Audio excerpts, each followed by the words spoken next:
In my early 20s, on a typical day, I emerged from the New York City subway onto Lexington Avenue, when I had a spontaneous experience of being suddenly merged into consciousness with everyone around me on this busy city street. It was an expansive feeling of union, a deep empathy and connection with the living world all around me. Overwhelmed by this moment, I had to lean on the iron fence next to me to stop myself from falling over. In that moment, I felt unconditional love for all of these strangers around me, but even more than that, I felt that I was a part of them, and they of me. And it was all love. As dramatically as the experience swept me up, I was quickly thrust back into the walls of my own limited consciousness. Staggered by this experience, I was doing my best to keep pace with my fellow pedestrians as my awareness stumbled back into the limbs of my body. With no context for this unexplainable experience, my thoughts turned to concern. Was I having a stroke? Was I losing my mind? Baffled and bewildered, I did not share the experience with anyone. How could I explain it? Who could I tell? So instead, I let it be. I moved on with my life in this concrete world. But I never forgot this experience, and eventually, in order to find some answers, I began to seek help.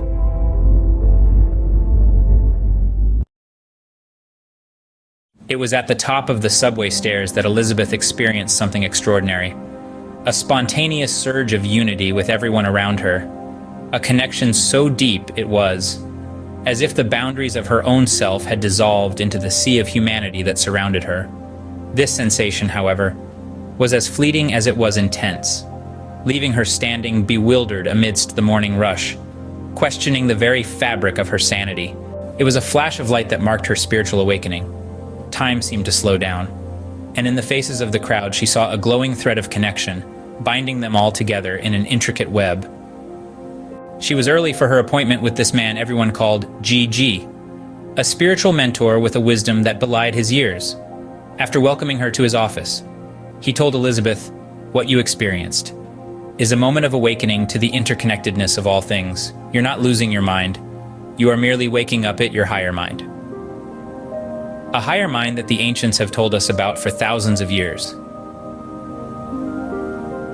She was told by her psychologist that under Gigi's guidance, Elizabeth would find the answers to her questions and, if she stuck with it, would probably embark on an interesting and probably enlightening journey navigating through the labyrinth of existence and discovering that you have a newfound sense of purpose and a new energy to find and complete this purpose. The city streets, once a mere backdrop to her routine life, now pulsed with a vibrant energy that mirrored her inner transformation. Elizabeth's journey is a reminder that profound awakenings can occur in the most mundane moments. It is in these unexpected moments of clarity that we realize our place within the vast tapestry of existence and understand the true essence of being. As for Elizabeth, she learned that she wasn't just a part of the universe. She was part of a whole, that is the universe, experiencing itself through the eyes of a 23-year-old analyst in New York City. So then, what is the spiritual experience anyway? I've heard my friends talk about it before, and I always thought there was something. But what is it I experienced on Lexington Avenue? What was this? Am I going nuts? What did I experience in this event? I was told that you could help me understand this. Is that true? Can you help me figure this out, because I can't stop thinking about it and wondering what is happening to me. I really need some help. Please. All right, I get what you're saying. You're starting a journey to grasp the deep, the spiritual, the out-of-this-world stuff, huh? That's been on humanity's to-do list for a good million years or so. It's pretty wild, right? That sensation that leaps beyond the physical, strays from the everyday, and flirts with the unexplainable. The old-timers have been calling it a spiritual experience for ages. A moment, an event that really shakes you up, riles you, and leaves you scratching your head. Did you go nuts? Or did you stumble upon something amazing? We still talk about it today, usually in quiet whispers among pals who are eager to share this mind-blowing thing with their buddies, this unbelievable experience. It's the kind of experience that can knock you sideways, like a blast of wind you didn't see coming. But don't freak out. It's not a sign you've lost it, but more like a sneak peek of a world beyond the boring. Yeah, it's legit.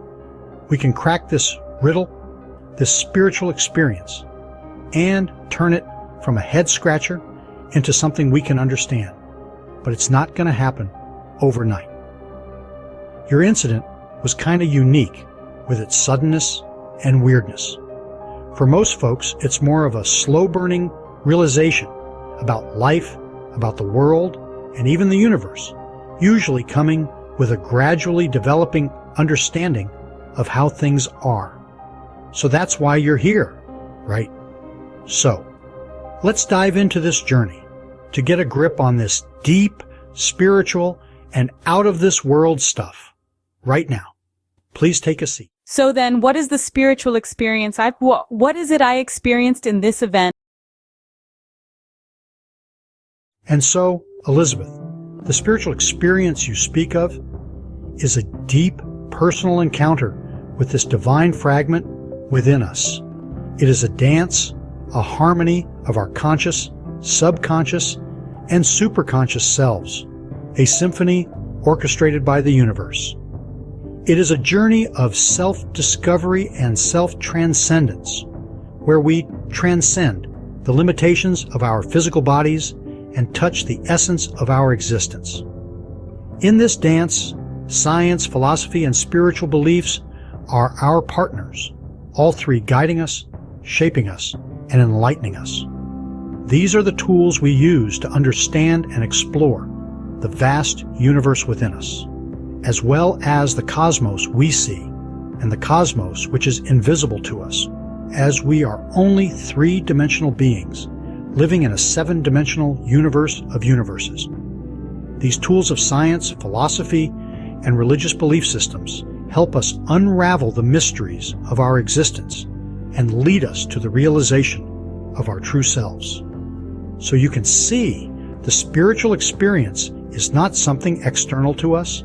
It is a deep internal journey, a deep dive into the depths of our being, and this is what you experienced on Lexington Avenue. It is a journey that starts with curiosity, like the one you've shown today by coming here, and ends with understanding, courage, growth, and maturity, wisdom, enlightenment, and above all, love.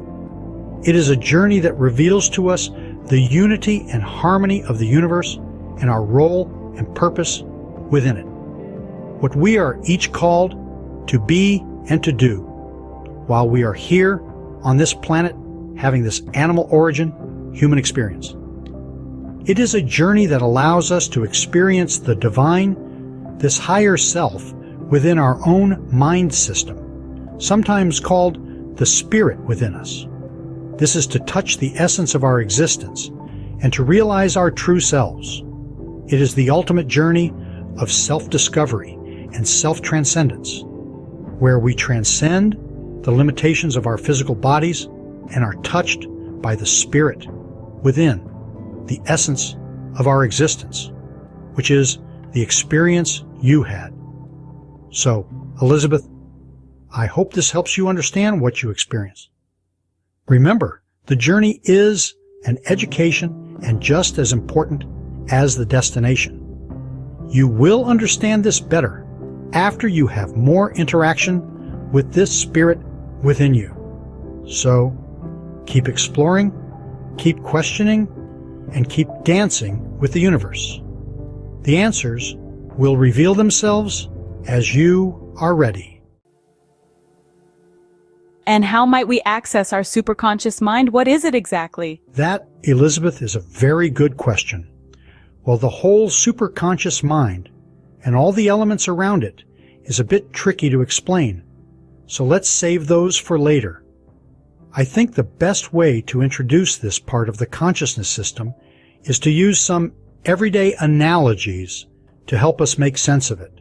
So, picture this. You're right in the middle of a lively orchestra, every instrument playing its own part, and somehow it all fits together beautifully.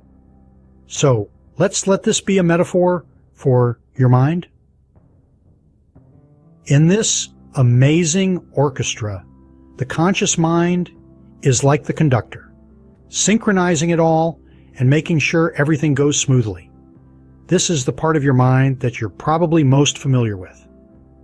It's the part of you that makes the day-to-day choices and decisions as you try to make sense of the world around you, as you navigate through this complicated maze we call life. In fact, we are both using our conscious minds right now, just chatting away. Now think of the subconscious mind as the whole orchestra itself, just playing along with what's written on the sheet music in perfect time and without questioning anything, just doing its job.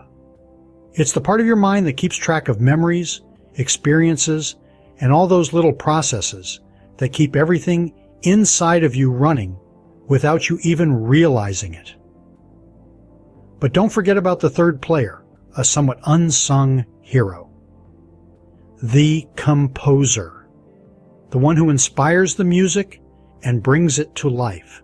In this analogy, this is the higher mind, or as the psychology folks call it, the superconscious mind.